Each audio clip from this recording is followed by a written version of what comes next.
Hello students, आज हम लोग refraction at the curve surface उसके बारे में थोड़ा सा डिस्कस करेंगे।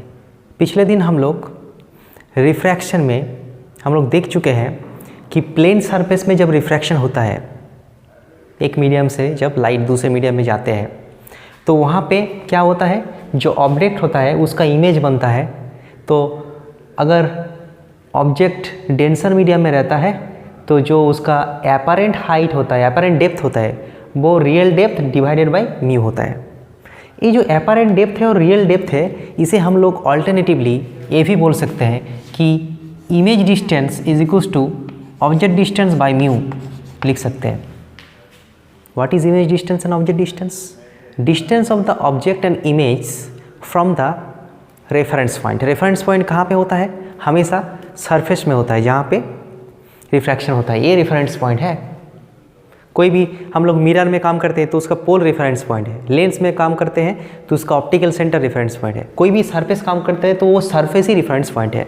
तो इसके रेस्पेक्ट में ऑब्जेक्ट डिस्टेंस क्या है? यहाँ से ऑब्जेक्ट डिस्टेंस है HR is equals to u लिख सकते हैं, और इमेज डिस्टेंस की जगह हम लोग V लिख सकते हैं। So V is equals to u by mu. और in the opposite case when the object is and rarer medium, जब ऑब्जेक्ट रेयरर मीडियम में होता है तो इमेज डिस्टेंस क्या हो जाता है? म्यू टाइम्स यू हो जाता है। तो ये सब रिजल्ट हम लोग ऑलरेडी पढ़ चुके हैं कि प्लेन सरफेस में रिफ्रैक्शन होने से क्या क्या होता है, वो हम लोग ऑलरेडी देख चुके हैं। ठीक है जी। ऑब्जेक्ट यहाँ पे रहेगा तो इमेज पोजीशन कहाँ होगा? यहाँ पे न्यूमेरिकल प्रॉब्लम भी आ सकते हैं। ऑब्जेक्ट प्लेन सरफेस में ऑब्जेक्ट का पोजीशन अगर हम लोगों को पता है तो इमेज पोजीशन हम लोग इजीली निकाल सकते हैं। ठीक है, कोई बात नहीं। अब यहाँ पे देखो, यहाँ पे रिफ्रैक्टिव इंडेक्स 1 है और यहाँ पे म्यू है। तो एक्चुअली क्या होता है रियल लाइफ में, अगर मान लेते कि इसका म्यू 1 है और इसका म्यू 2 है, तो यहाँ पे म्यू की जगह क्या डालेंगे? यहाँ पे म्यू की जगह डालेंगे refractive index of denser medium with respect to rarer medium. Okay, mu मतलब refractive index of denser medium with respect to rarer medium. यहाँ पे ऊपर 1 है इसीलिए वो म्यू हम लोग यहाँ पे पुट कर दिया, लेकिन वो अलग हो सकता है। अब हम लोग क्या करते हैं, रिफ्रैक्शन थ्रू कर्व सरफेस, उसके बारे में थोड़ा सा बात करते हैं। ठीक है, तो हम लोग मान लेते हैं कि हमारे पास एक कर्व सरफेस है। ये क्या है? एक कर्व सरफेस। सॉरी, इसको ऐसे करके लिखते हैं। ये एक कर्व सरफेस है।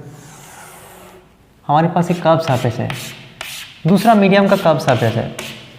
मतलब लाइट एंटर कर रहा है, मान लेते हैं कि एयर से ग्लास में एंटर कर रहे हैं, लेकिन वो सीधा नहीं है ग्लास। यहाँ पे कि वाटर और ग्लास में जो इंटरफेस है वो सीधा है, प्लेन सरफेस, लेकिन एक कर्व सरफेस है। मान लेते कि ग्लास है, मतलब एक मीडियम से दूसरे मीडियम जा रहा है, रिफ्रैक्शन तो हो रहा है, वहाँ पे भी हो रहा है, यहाँ पे भी हो रहा है, लेकिन वहाँ पे प्लेन सरफेस में हो रहा है, यहाँ पे कर्व सरफेस में हो रहा है। तो हम लोग मान लेते कि ये जो कर्व सरफेस है, इसका पोल ए पोल है जहाँ से हम लोग सब कुछ मेज़र करते हैं, और इसका जो सेंटर ऑफ कर्वेचर है वो यहाँ पे है। मान लेते हैं हम लोग कि इसका सेंटर ऑफ कर्वेचर ये है। This is the centre of curvature of the surface. Surface का एक सेंटर ऑफ कर्वेचर होगा, कोई भी कर्व सरफेस का एक सेंटर ऑफ कर्वेचर होता है। तो ये है प्रिंसिपल एक्सिस। ये क्या है? Principal axis. ये पोल है, सेंटर ऑफ कर्वेचर। तो अगर हम लोग कोई ऑब्जेक्ट यहाँ पे रखेंगे तो उसका इमेज कहाँ पे बनेगा, वो हम लोग देखने वाले हैं। वहाँ पे कैसे बनेगा वो लोग तो हम लोग ऑलरेडी स्टडी कर चुके हैं प्लेन सरफेस में। अब कर्व सरफेस में रहेगा तो कर्व सरफेस मतलब एक कर्व सरफेस में अगर लाइट मीडियम चेंज करता है तो वहाँ पे क्या होगा, मतलब उसका इमेज कहाँ पे फॉर्म होगा, वो देखने वाले हैं। तो हम लोग सिंप्लिसिटी के लिए पॉइंट ऑब्जेक्ट मान लेते हैं। हम लोग मान लेते हैं कि यहाँ पे एक ऑब्जेक्ट है, यहाँ पे वो एक ऑब्जेक्ट है। पॉइंट ऑब्जेक्ट क्यों लिया? सिंप्लिसिटी के लिए। अब यहाँ से क्या करना है, 2 रे भेजना है, एटलीस्ट 2। फिर रिफ्रैक्शन होगा, रिफ्रैक्शन के बाद वो रिफ्रैक्टेड रेस कहाँ पे मीट करेगा, वही होगा इसका इमेज। तो हम लोग 2 रे भेजते हैं, एक तो सीधा भेजते हैं और एक रे हम लोग यहाँ पे भेजते हैं। कहाँ होगा ऐसे। तो 2 इंसिडेंट रे यहाँ पे इंसिडेंट हुआ। अब रिफ्रैक्शन कैसे होगा, क्योंकि ये परपेंडिकुलरली है, जो परपेंडिकुलरली गिरता है सरफेस में वो तो सीधा चला जाएगा, उसमें कोई बेंडिंग नहीं होगा। तो वो सीधा, ये रिफ्रैक्टेड रे सीधा जाएगा ऐसे। एक रिफ्रैक्टेड रे मिल गया। यहाँ का रे कैसे रिफ्रैक्टेड होगा, तो यहाँ पे कहाँ पे जाएगा, उसके लिए क्या करना पड़ेगा, नॉर्मल ड्रॉ करना पड़ेगा। पहले हम लोग को नॉर्मल ड्रॉ कर, नॉर्मल कैसे ड्रॉ किया जाता है, प्लेन सरफेस होगा तो नॉर्मल ऐसे परपेंडिकुलर, तो एक कर्व सरफेस में नॉर्मल कैसे पता चलेगा? हम लोग को पता है कि सेंटर ऑफ कर्वेचर के साथ कोई भी एक पॉइंट को जोड़ देंगे तो क्या मिल जाएगा? रेडियस मिल जाएगा। और रेडियस क्या होता है? हमेशा परपेंडिकुलर टू द सरफेस होता है एट ए पर्टिकुलर पॉइंट। तो इस जगह पे परपेंडिकुलर ड्रॉ करने के लिए हम लोग क्या करना पड़ेगा? इसके साथ जोड़ना पड़ेगा। तो ये हो गया इसका परपेंडिकुलर मिल गया हम लोगों को, ए परपेंडिकुलर है।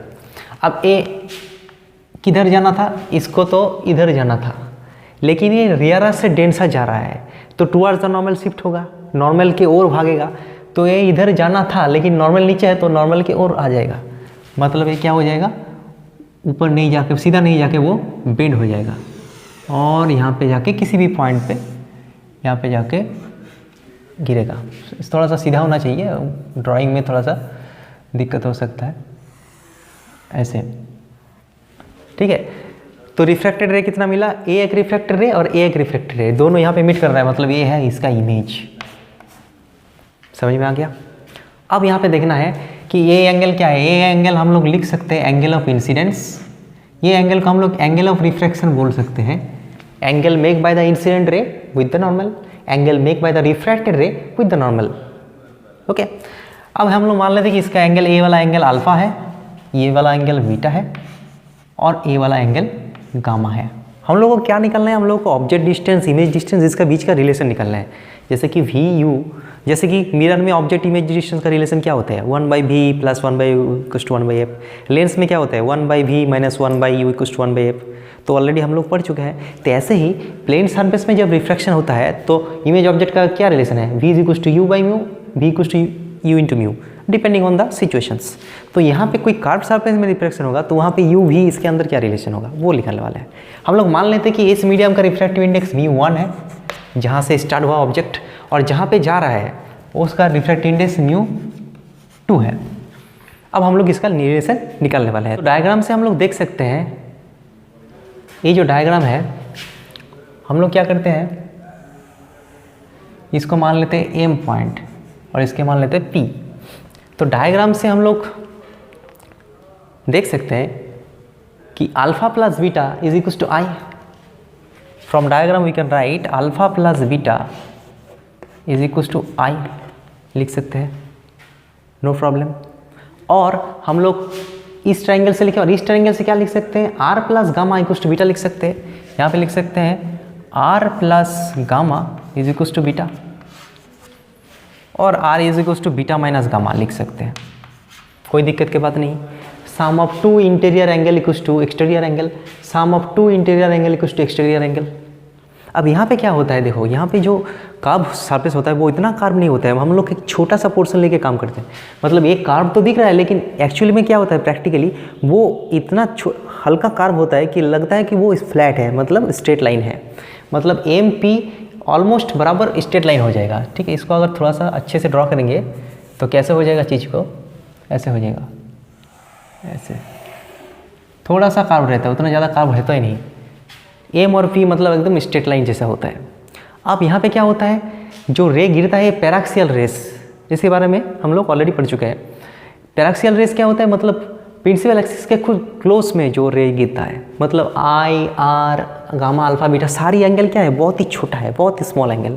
तो एंगल जब छोटा होता है तो साइन आई के जगह हम लोग आई लिख सकते हैं, और क्या लिख सकते हैं कि साइन आई के जगह क्या लिख सकते हैं? आई लिख सकते हैं, बराबर टेन आई लिख सकते हैं, ठीक है।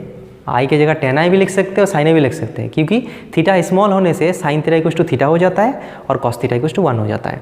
अब यहाँ पे क्या कर सकते हैं हम लोग? यहाँ पे थोड़ा सा लिखेंगे टेन अल्फा लिखेंगे और यहाँ पे लिखेंगे टेन बीटा, कोई बात नहीं, क्योंकि अल्फा बीटा स्मॉल है तो अल्फा की जगह टेन अल्फा लिखने से भी कोई दिक्कत नहीं। और आई की जगह टेन आई लिख सकते हैं, लेकिन हम लोग टेन आई नहीं लिखेंगे, साइन आई लिखेंगे।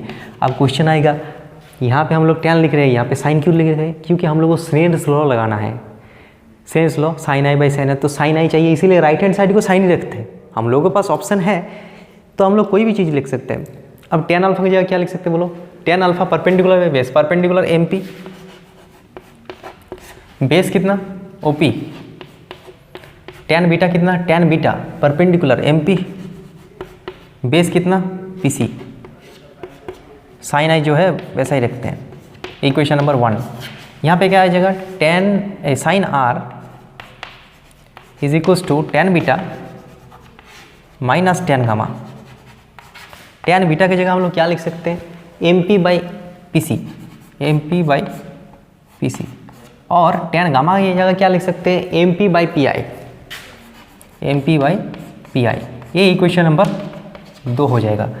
तो दो इक्वेशन साइन आई और साइन आर का वैल्यू हम लोग निकाल लिए। अब हम लोग क्या करेंगे, जहाँ पे रिफ्रैक्शन होता है वहाँ पे हम लोग कोई भी रिलेशन फाइंड आउट करने के लिए स्नेल्स लॉ लगा सकते हैं। तो यहाँ पे स्नेल्स लॉ लगाएंगे, applying Snell's law, Snell's law. तो स्नेल्स लॉ से क्या पता चलता है कि sine i by sine r is equal to कहाँ पे होगा, जहाँ पे जा रहा है उसका रिफ्रैक्टिव इंडेक्स μ2 बाई μ1। ठीक है, तो साइन आई इसको हम लोग क्या कर लिख सकते हैं, μ1 sine i is equal to μ2 sine r. μ1 sine r, sine i की जगह क्या लिख सकते हैं, ये पूरा चीज़ हम लोग डाल सकते हैं, M P by O P. तो M P by O P plus M P by P C, और यहाँ पे हो जाएगा μ2 साइन आर, क्या हो जाएगा, M P by P C minus M P by P I. ये हो गया हमारा रिलेशन। अब ये जो 3 नंबर इक्वेशन है, फाइनल इक्वेशन मिला है, यहाँ पे क्या करना पड़ेगा, हम लोग को ऑब्जेक्ट डिस्टेंस, इमेज डिस्टेंस, वो वाला सब चीज़ यहाँ पे डाल देना पड़ेगा। ऑब्जेक्ट डिस्टेंस क्या है, ये ऑब्जेक्ट डिस्टेंस है u, पोल से ऑब्जेक्ट का डिस्टेंस, पोल से इमेज का डिस्टेंस वो इमेज डिस्टेंस है, और पोल से सेंटर ऑफ कर्वेचर का डिस्टेंस वो क्या होता है, रेडियस ऑफ कर्वेचर। अब जब हम लोग ये सब वैल्यू वहाँ पे डालेंगे तो वहाँ के विथ साइन कन्वेंशन डालना पड़ेगा। साइन कन्वेंशन हम लोग ऑलरेडी पढ़ चुके हैं क्लास 9-10 में, कि रे के अलोंग अगर हम लोग डिस्टेंस ले रहे हैं तो वो पॉजिटिव होगा, ऑपोजिट में ले रहे हैं तो नेगेटिव होगा। या फिर हम लोग बोल सकते हैं ये ओरिजिन है तो इधर पॉजिटिव और इधर क्या होगा, नेगेटिव। तो यहाँ पे जो एम पी है, एम पी की जगह हम लोग क्या लिख सकते हैं कि एम पी तो कैंसिल आउट हो जाएगा ना, एम पी कॉमन ले लेंगे तो बोथ साइड में कैंसिल आउट हो जाएगा। तो यहाँ पे जो ओ पी होगा, देखो ओ पी की जगह क्या डाल सकते हैं, ओ पी, देखो यहाँ पे ओ पी की जगह डाल सकते हैं यू, नहीं हम लोग क्या डालेंगे, माइनस यू। यू तो उसका वैल्यू है 5, लेकिन ओ पी की जगह हम लोग माइनस यू डालेंगे। ठीक है, ऑप्टिक्स में जब भी हम लोग कुछ काम करेंगे तो हम लोग क्या करेंगे, विथ साइन कन्वेंशन काम करेंगे। वैल्यू भी बैठाएंगे और उसका विथ साइन बैठाना पड़ेगा, क्योंकि हम लोग एक फार्मूला डिराइव कर रहे हैं वो ऐसे सरफेस के लिए है, लेकिन हम लोग ऐसा एक फार्मूला चाहते हैं वो हर एक सरफेस के लिए वैलिड हो, इसके लिए भी वैलिड हो, इसके लिए भी वैलिड हो। ठीक है, तो इसीलिए हम लोग क्या कर दे रहे हैं, साइन कन्वेंशन लगा दे रहे हैं। साइन कन्वेंशन लगाने से क्या हो जाएगा, फॉर्मूला जनरलाइज्ड हो जाएगा, मतलब सारी कंडीशन में वैलिड है। और प्रॉब्लम जब सॉल्व करेंगे तो उस वक्त और एक बार साइन कन्वेंशन लगाना पड़ेगा। ठीक है, तो यहाँ पे देखो O P is equal to minus u, और पी सी की जगह क्या लिख सकते हैं, पी सी की जगह प्लस आर। तो पी सी की जगह प्लस आर, क्योंकि वो दाएं तरफ है इसलिए प्लस आर, रे के अलोंग है। और पी आई उसकी जगह क्या लिख सकते हैं, प्लस वी। अब ये सारी वैल्यू के यहाँ पे डाल देंगे तो क्या हो जाएगा, μ1 एम पी तो कैंसिल हो जाएगा, 1 by O P minus u plus 1 by r is equal to μ2 multiplied by 1 by P C r minus 1 by P I v. तो यहाँ से अगर हम लोग थोड़ा सा सिंप्लीफाई करेंगे तो क्या हो जाएगा, ये जो μ2 बाई वी ये बाएं तरफ चला आ जाएगा, minus μ1 by u is equals to μ2 minus μ1 by r. थोड़ा सा रीअरेंज करना पड़ेगा। तो ये हो गया हमारा refraction at the surface, curve surface, उसका formula μ2 by v minus μ1 by u is equals to μ2 minus μ1 by r. यहाँ से कई सारा न्यूमेरिकल हम लोग सॉल्व कर सकते हैं। प्लेन सरफेस के लिए तो सिंपल फार्मूला है, v by u is equals to mu, v into mu into u, वो सिंपल है, एपरेंट हाइट रियल डेप्थ। लेकिन कर्व सरफेस के लिए थोड़ा सा डिफिकल्ट लग रहा है, लेकिन इसको याद रखना ऐसा नहीं है कि μ2 बाई वी μ1 बाई, ऐसा नहीं। डेस्टिनेशन का refractive index by image distance, image जहाँ पे है उसका refractive index by image distance minus object का मीडियम का refractive index by object distance is equals to μ2 minus μ1, image medium में refractive index minus object medium में refractive index by radius of curvature of the surface. ऐसे याद रखना है, μ2 by v minus μ1 by u is equals to μ2 minus μ1 by r. So this is the relation between v and u for refraction at curved surface. Okay. यहाँ पे एक numerical दिया हुआ है, we have two surfaces of radius of curvature 10 centimetre, one is concave and one is convex. हमारे पास दो surface है, एक कॉन्वेक्स सरफेस है और एक कॉन्केव सरफेस है, ठीक है, ऐसे, और यहाँ पे ऐसे। तो यहाँ पे पूछा गया है कि अगर ऑब्जेक्ट रखा जाए 30 सेंटीमीटर दूरी पे, 30 सेंटीमीटर दूरी पे यहाँ पे ऑब्जेक्ट रखा जाए 30 सेंटीमीटर, इसका भी 30 सेंटीमीटर दूरी पे अगर ऑब्जेक्ट रखा जाए, तो पोजीशन ऑफ द इमेज हम लोग को मालूम करना है कि दोनों ही केस में कहाँ पे इमेज बनेगा वो मालूम करना है। इसका रिफ्रैक्टिव इंडेक्स कितना है, 1.5 है, इसका भी 1.5 है, लेकिन दोनों का स्टाइल अलग है, एक कॉन्वेक्स है एक कॉन्केव है, यही डिफरेंस है, बाकी सब ऑलमोस्ट सेम है। तो दोनों ही केस में हम लोगों को कैलकुलेट करना पड़ेगा। तो हम लोग क्या लगाएंगे, वो फार्मूला लगाएंगे कि μ2/v minus μ1/u is equals to μ2 minus μ1/r। अब यहाँ पे एक बात ध्यान में रखना है कि ये जो फार्मूला है ये जनरल फार्मूला है, मतलब दोनों के लिए वैलिड है, कोई भी सर्विस है दोनों के लिए वैलिड है। क्योंकि जनरल क्यों है, क्योंकि हम लोग डेरिवेशन करते वक्त साइन कन्वेंशन यूज़ किए थे, हम लोग डेरिवेशन कर रहे थे इसके लिए, लेकिन साइन कन्वेंशन यूज़ करने के बाद वो सब के लिए वैलिड हो गया। अब दोबारा अगर हम लोग प्रॉब्लम सॉल्व कर रहे हैं तो इसको कैसे पता चलेगा कि हम यहाँ पे फिट होगा कि यहाँ पे फिट होगा, तो उसके लिए यहाँ पे और एक बार साइन कन्वेंशन लगाना पड़ेगा। मतलब इसको कन्फ्यूज़ नहीं होना है कि डेरिवेशन के वक्त हम लोग साइन कन्वेंशन यूज़ किए और न्यूमेरिकल सॉल्व करने के बाद और एक बार क्यों रहे, दो बार क्यों कर रहे हैं, क्योंकि उस टाइम हम लोग एक स्पेशल केस में डेरिवेशन कर रहे हैं और उसको जनरलाइज कर रहे हैं, इसीलिए साइन कन्वेंशन यूज़ कर रहे हैं। और न्यूमेरिकल में क्या है, एक जनरल इक्वेशन को स्पेशल केस में यूज़ करना चाहते हैं। ये सब के लिए वैलिड है, लेकिन हम लोग चाहते हैं इसके लिए यूज़ करें। तो इसके लिए क्या करना पड़ेगा, इसको कैसे समझ में आएगा कि वो इसके लिए काम करेगा इसके लिए काम करे, तो उसके लिए क्या करना पड़ेगा, साइन कन्वेंशन लगाना पड़ेगा। तो जब भी हम लोग न्यूमेरिकल प्रॉब्लम करेंगे साइन कन्वेंशन लगाएंगे। अब देखो यहाँ पे μ2 की जगह क्या लेंगे, इसका 1 है, यहाँ पे μ2 मतलब क्या होगा, जहाँ पे जा रहा है 1.5, μ1 की जगह क्या है 1, ऑब्जेक्ट डिस्टेंस u क्या है -30। क्यों -30, क्योंकि इसके लेफ्ट में है, रे इधर जा रहा है लेकिन हम लोग इधर मेज़र कर रहे हैं, ये पोल है ना, इसके रेस्पेक्ट में हम लोग मेज़र करेंगे। पोल क्या है, origin like thing.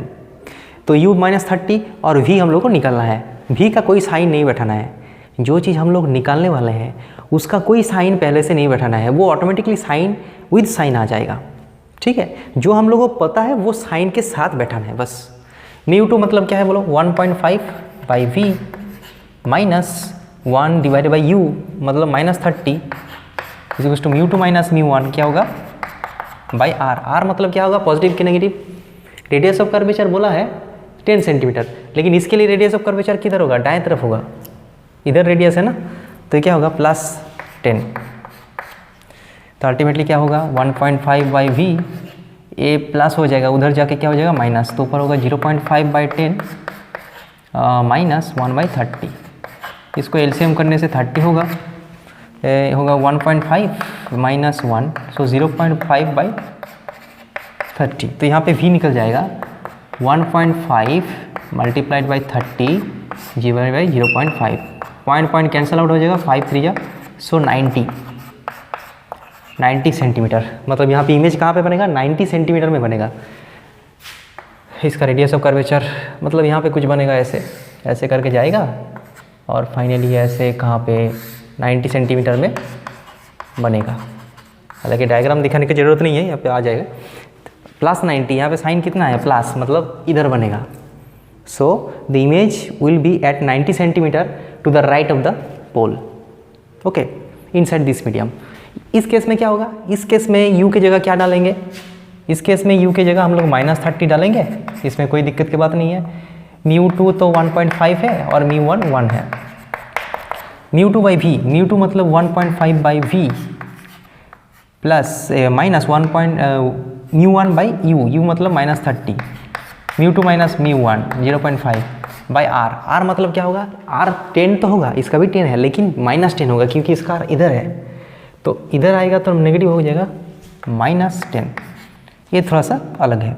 So 1.5/v is equal to ए उधर जाएगा तो क्या हो जाएगा, माइनस हो जाएगा। तो 0.5 बाई -10 है और ए माइनस हो जाएगा, तो हो जाएगा -30 1.5 -1, तो -2.5 बाई 30, ठीक है।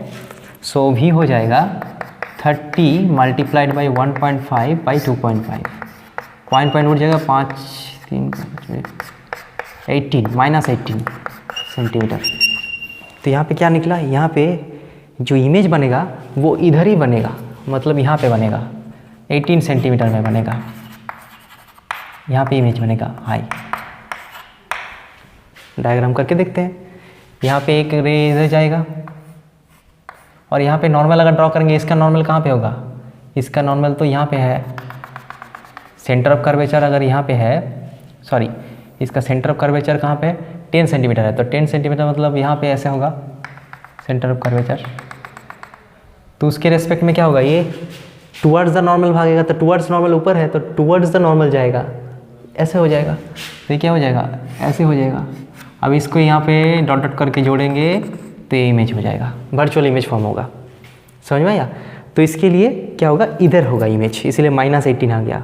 हम लोग को साइन भी आ गया और वैल्यू भी आ गया। साइन आने से पता चल गया कि कहाँ पे बनेगा वो चीज़, ठीक है। यहाँ पे एक एडवांस प्रॉब्लम दिया है जो कि स्पेशली जेईई यूनिट में भी इस तरह का प्रॉब्लम दिया जाता है। यहाँ पे एक स्फीयर है, कांच का स्फीयर है, इसका रिफ्रैक्टिव इंडेक्स दिया है। रिफ्रैक्टिव इंडेक्स कितना है इसका, 1.5 कांच का। और यहाँ के इसके फ्रंट में एक 30 सेंटीमीटर दूरी पे एक ऑब्जेक्ट रखा हुआ है। तो यहाँ पे पूछा गया कि इसका फाइनल इमेज कहाँ पे फॉर्म होगा। तो दिखने में आसान लग रहा है, लेकिन ये उतना मतलब पिछले के और मतलब पिछले जो प्रॉब्लम था उसके लिए जो था वैसे नहीं होगा, थोड़ा सा अलग करना पड़ेगा, थोड़ा सा डिफिकल्ट है। तो यहाँ पे क्या होगा, देखो यहाँ पे 2 बार रिफ्लेक्शन हो रहे हैं। एक बार तो इस सरफेस में एयर से एक बार ग्लास में जा रहे हैं, सेकेंड टाइम क्या हो रहा है, ग्लास से फिर एयर में जा रहे हैं। तो अगर मान लेते हैं कि हमारे पास 2 सरफेस है, ये है और ये है। अगर ये सरफेस नहीं होता, मतलब पूरा अगर ग्लास होता दाएं तरफ, तो कहाँ पे इमेज बनता, वो निकालते हैं। तो फर्स्ट सरफेस के लिए क्या होगा बोलो, फर्स्ट सरफेस जो है उसके लिए μ2/v minus μ1/u is equal to μ2 minus μ1/r। हम लोग डायरेक्ट कर रहे हैं, μ2 की जगह क्या लग सकते हैं, हम लोग कहाँ से कहाँ जा रहे हैं, हम लोग जा रहे हैं 1 से 1.5, मतलब μ2 1.5। इमेज डिस्टेंस निकालना है, μ1 कितना है 1, u कितना है -30, μ2 कितना है 1.5 माइनस 1/r। इसका रेडियस कितना है 10 सेंटीमीटर। लेकिन हम लोग इसके कंपेयर में कर रहे हैं ए वाला सरफेस, तो उसका रेडियस दाएं तरफ है, मतलब पॉजिटिव कितना 10 सेंटीमीटर। सो यहाँ से v निकल जाएगा 90 सेंटीमीटर, प्लस 90 सेंटीमीटर करके देखना। वो पिछले की ओर जो था वो ऐसे ही है 90 सेंटीमीटर। मतलब ये 30 है और ये कितना है 10 और 10 20 है, मतलब यहाँ पे फॉर्म होता एक्चुअली 30 और 20, मतलब लगभग यहाँ पे फॉर्म होता, यहाँ पे इमेज फॉर्म होता 90। कहाँ से 90, यहाँ से 90 दूरी पे इमेज फॉर्म होता अगर ये पूरा ग्लास ही रहता। लेकिन यहाँ पे ग्लास ख़त्म हो गया, मतलब ग्लास के बाद फिर यार आ गया, तो उसके लिए क्या होगा, 2 बार काम करना पड़ेगा।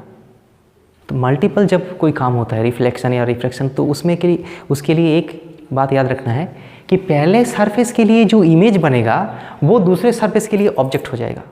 फिर अगर तीसरे सरफेस रहेगा तो दूसरे का जो इमेज होगा वो तीसरे के लिए ऑब्जेक्ट, ऐसा चलता रहेगा और फाइनली इमेज बनेगा। तो अगर हम लोग सेकेंड सरफेस के लिए लगाएंगे, देखो सेकेंड सरफेस में क्या हो रहा है, हम लोग 1.5 से 1 जा रहे हैं, ग्लास से फिर एयर में जा रहे हैं। तो हम लोग क्या बोलेंगे μ2, मतलब जहाँ पे जा रहे हैं 1 पे जा रहे हैं। v निकालना है, कहाँ से जा रहे हैं 1.5 से जा रहे हैं। ऑब्जेक्ट डिस्टेंस कितना है, अच्छे से दिखना होगा, ऑब्जेक्ट डिस्टेंस सरफेस से ऑब्जेक्ट का कितना डिस्टेंस है। तो अभी कौन सरफेस ले रहे हैं, ये वाला सरफेस, तो ओरिजिन भी चेंज हो जाएगा। पहले ए वाला ओरिजिन था हमारा, अब ओरिजिन यहाँ पे हो जाएगा ना, क्योंकि हम लोग इस सरफेस में काम कर रहे हैं। तो इसके रेस्पेक्ट में ऑब्जेक्ट कितना दूरी पे है, ऑब्जेक्ट तो यहाँ पे है, कितना दूरी पे है, ये 90 है और ये बीच का डिस्टेंस कितना है 10 और 10 20, रेडियस 10 है तो 20, तो बाकी बचा डिस्टेंस कितना है 70, और वो क्या है दाएं तरफ है, इसीलिए क्या होगा +70। ओके, ऑब्जेक्ट डिस्टेंस मिल गया। अब यहाँ पे क्या होगा μ2 माइनस μ1 बाय r कितना होगा, इसका r तो नेगेटिव होगा इधर, सो -10।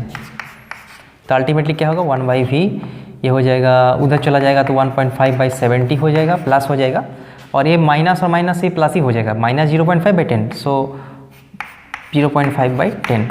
तो इसको अगर हम लोग एलसीएम करेंगे तो ये हो जाएगा 70, तो इस 1.5 ही रहेगा, और ये 7 5 3.5, so it is 5/70, 1/14, so v निकल जाएगा +14। मतलब इस सरफेस से +14 में, यहाँ से इस सरफेस से हम लोग इधर कर रहे हैं, अब ओरिजिन चेंज हो गया, यहाँ से 14 सेंटीमीटर दूरी पे यहाँ पे इमेज बनेगा, फाइनल इमेज। अब इसका डायग्राम बनाने से कैसे होगा, देखो मतलब ये क्या होता, इधर जाता और उसके बाद कहाँ पे फॉर्म होता, इधर फॉर्म होके यहाँ पे फॉर्म होता, अगर इसमें और दोबारा ट्रांजेक्शन ना होता, लेकिन यहाँ पे और ट्रांजेक्शन हो गया, तो यहाँ पे तो टुवर्ड्स द नॉर्मल हो गया, यहाँ पे टुवर्ड्स द नॉर्मल हो गया। अब यहाँ पे क्या होगा, यहाँ पे अवे फ्रॉम द नॉर्मल होगा, ठीक है। तो यहाँ पे नॉर्मल ऐसा है, तो अवे फ्रॉम द नॉर्मल मतलब ये नॉर्मल है, तो इधर आ जाएगा फिर, तो यहाँ पे ये वाला जो रे है वो होता, लेकिन नहीं होगा, क्या होगा, थोड़ा सा आगे चला आएगा, यहाँ पे और एक बार रिफ्रेक्शन होगा और यहाँ पे मीट करेगा, ठीक है। अगर ये सरफेस ना होता, दो बार ट्रांजेक्शन ना होता, एक बार होता, तो वहाँ पे होता, लेकिन वो वहाँ पे नहीं होगा, फाइनल इमेज यहाँ पे बनेगा 14 सेंटीमीटर में। तो ये है ऑब्जेक्ट, ए है इमेज फर्स्ट सरफेस के लिए, सेकेंड सरफेस के लिए ए ऑब्जेक्ट है और ए इमेज है, और इसको हम लोग क्या कहेंगे, virtual image for this surface, और इस सरफेस के लिए क्या है, वर्चुअल ऑब्जेक्ट, मतलब हम लोग उसको कैलकुलेशन वैसे कर रहे हैं, ठीक है।